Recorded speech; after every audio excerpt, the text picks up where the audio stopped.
ফালিয়াবুদু রাব্ব হাযাল বাইত আল্লাযী আত'আমাহুম মিন জু' ওয়া আমানাহুম মিন খাউফ।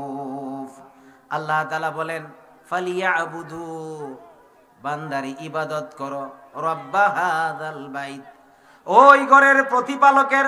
বলুন তো ওই ঘরের প্রতিপালক কে? সকলে বলি কে? ওই আল্লাহর ইবাদত করার জন্য আল্লাহ তাআলাই নির্দেশ দিতেছেন। এরপরে আল্লাহ রাব্বুল আলামিন সুসংবাদ দিলেন, আল্লাযী আত'আমাহুম মিন জু',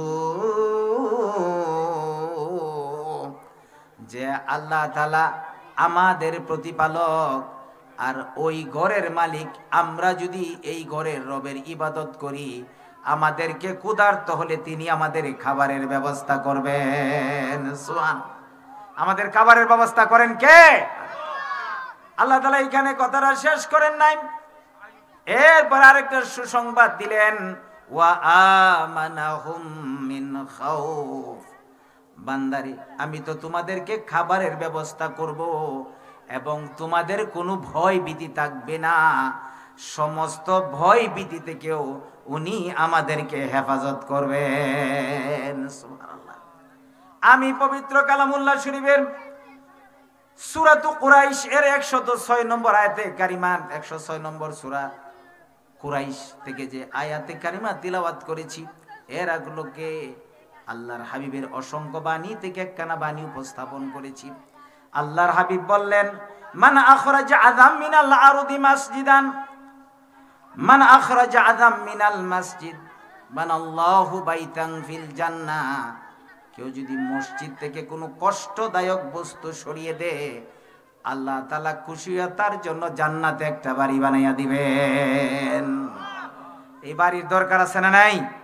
কার কার দরকার আছে? দুই হাত তুলে লাগে দেখাই। লিল্লাহি তাকবীর, লিল্লাহি তাকবীর। হাত নামান। কবুল করার মালিক কে?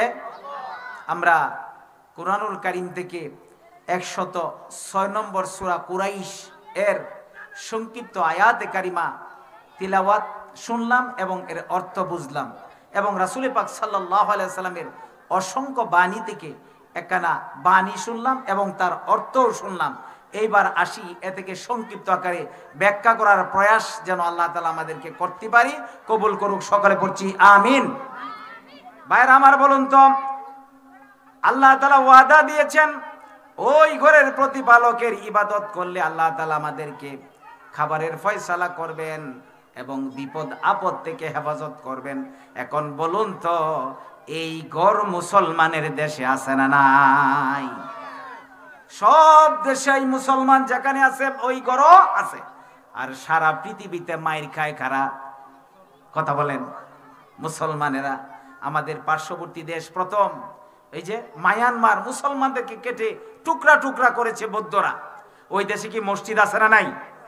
ওই দেশে মসজিদ আছে। আবার ইরাক মুসলমানও আছে, মসজিদও আছে, কিন্তু মাইরও খাইছে কারা? মুসলমানেরা। আবার যদি আমরা ফিলিস্তিনের দিকে তাকাই, ফিলিস্তিনে মুসলমান আছে না নাই? শুধু মুসলমানই না, পৃথিবীর মুসলমানদের যে প্রথম কিবলা বাইতুল মুকাদ্দাস ওইখানে আছে। আর এই বাইতুল মুকাদ্দাসের রক্ষণাবেক্ষণ ফিলিস্তিনেরা করতে চেয়েছিল। ইহুদি খ্রিস্টানরা একত্রিত হয়ে, সারা বিশ্বের সমস্ত ইসলামের শত্রুরা একত্রিত হয়ে ফিলিস্তিনি মুসলমানদের উপরে হত্যা, নির্যাতন, নিপীড়ন, জুলুম চালিয়েছে। এমনকি ছোট বাচ্চারাও তাদের নির্যাতন থেকে, নিষ্পেষণ থেকে মুক্ত হতে পারে নাই। তাহলে আল্লাহর কথা কি মিথ্যা না সত্য? আল্লাহ তাআলা বললেন যে ওই ঘরের প্রতিপালকের ইবাদত করো, আমি তোমাদেরকে খাবারের ব্যবস্থাও করব এবং তোমাদেরকে নিরাপত্তাও দিব। আল্লাহর কথা সত্য, কিন্তু আমরা যেভাবে ইবাদত করার দরকার ছিল সেইভাবে আমরা ইবাদত করতে পারছি। আমরা কিভাবে ইবাদত করব? প্রথমেই আসি ফালিয়াবুদু রাব্ব হাযাল বাইত। আল্লাহ তাআলা বললেন ওই ঘরের প্রতিপালকের ইবাদত করো। প্রথম নির্দেশটাই দিলেন ইবাদতের। আর ইবাদত আমাদেরকে করতে হবে। আল্লাহ ছাড়া কারো সামনে মাথা নত করা যাবে না। আল্লাহ রাব্বুল আলামিন কোরআনুল কারীমে ঘোষণা করেছেন, ওয়ালাকাদ বাআসনা ফি কুল্লি উম্মাতির রাসূলান আন ইবুদুল্লাহা ওয়াজতানিবুত তাগুত। আল্লাহু আকবার। এর সহজ এবং সরল অর্থ হচ্ছে ওয়ালাকাদ বাআসনা ফি কুল্লি উম্মাতির রাসূলান। আল্লাহ তাআলা বলতেছেন যে আমি প্রত্যেকটা জাতির মাঝে রাসূল প্রেরণ করেছি, আনি ইবুদুল্লাহ, তারা যেন আমি আল্লাহর ইবাদত করে। ইবাদত করব কার? এরপরে ঘোষণা করেন ওয়াজতানিবুত তাগুত, তাগুতকে বর্জন করার নির্দেশ দেওয়ার জন্য এবং আল্লাহর ইবাদত করার জন্যই আমি পৃথিবীতে নবী রাসূল পাঠিয়েছি। ঘোষণাকার। আমরা যদি আসি হযরত ইব্রাহিম আলাইহিস সালাতু ওয়াস সালাম কিভাবে আল্লাহ তাআলার ইবাদত করেছিলেন। তার পিতা ছিল আজর, বলছিল সন্তান হে তুমি যাও মূর্তি নিয়ে বাজারে যাও। ইব্রাহিম আলাইহিস সালাতু ওয়াস সালাম বলেছিলেন, আব্বা আজর, আমি তো এই যে মাটি নিয়ে মাটির সামনে, মাটির মূর্তির সামনে আপনি মাথা নত করেন, আমি এই মূর্তির সামনে মাথা নত করতে পারি? ক্ষমতার সামনে মাথা নত করতে পারি না। আজর বলেছিল তুমি আমার সন্তান, আমার নির্দেশ পালন করো, বিক্রি করো। ইব্রাহিম আলাইহিস সালাতু ওয়াস সালাম মূর্তি নিয়ে বাজারে গেলেন, আর এই মূর্তিগুলা ভেঙে গেল। সংবাদ আসলো আজরের কাছে যে কাকে পাঠিয়েছেন বাজারে, আপনার সন্তান মূর্তির সামনে মাথা তো নতই করেন না, বরং মূর্তিগুলা ভেঙে ফেলেছে। ডাক দিল, আজর আসো হে সন্তান, কি কারণে আমার দেবদেবীর সাথে এরকম ব্যবহার করেছ? ইব্রাহিম আলাইহিস সালাতু ওয়াস সালাম বলেছিলেন, ইন্নী ওয়াজ্জাহাতু ওয়াজহিয়া লিল্লাযী ফাতারাস সামাওয়াতি ওয়াল আরদা হানিফাও ওয়া মা আনা মিনাল মুশরিকিন। আল্লাহু আকবার। যে নিশ্চয় আমি ইন্নী ওয়াজ্জাহাতু, আমার চেহারাটা, ওয়াজহিয়া লিল্লাযী ফাতারাস সামাওয়াতি ওয়াল আরদ, যিনি আকাশ এবং জমিনের মালিক, তার সামনে আমি মাথা নত করব।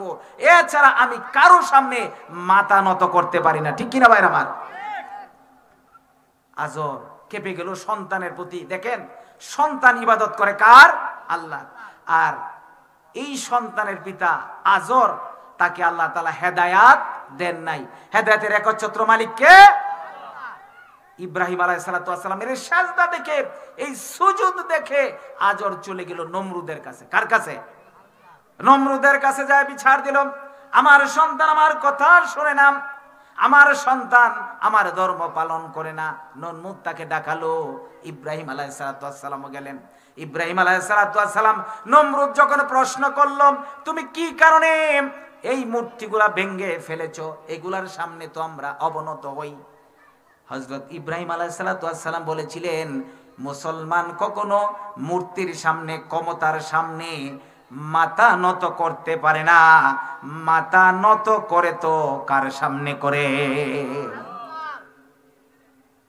এবার নমরুদের সামনে হযরত ইব্রাহিম আলাইহিস সালাতু ওয়াস সালাম যে উত্তরটা দিয়েছিলেন, ইব্রাহিম আলাইহিস সালাতু ওয়াস সালাম বলেছিলেন, রব্বি আল্লাযী ইউহয়ী ওয়া ইউমীত।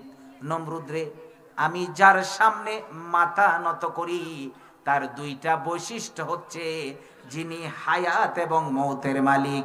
বলুন তো হায়াত এবং মৌতের মালিক কে?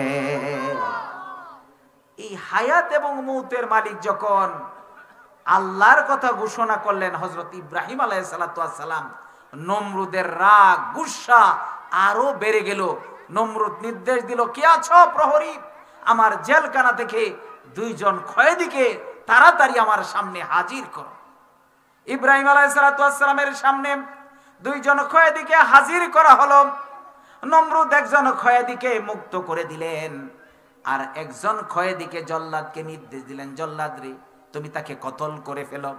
মুসলমান জাতির পিতা হযরত ইব্রাহিম আলাইহিস সালাতু ওয়াস সালামের সামনে আরেকজনকে জল্লাদ কতল করে ফেলল।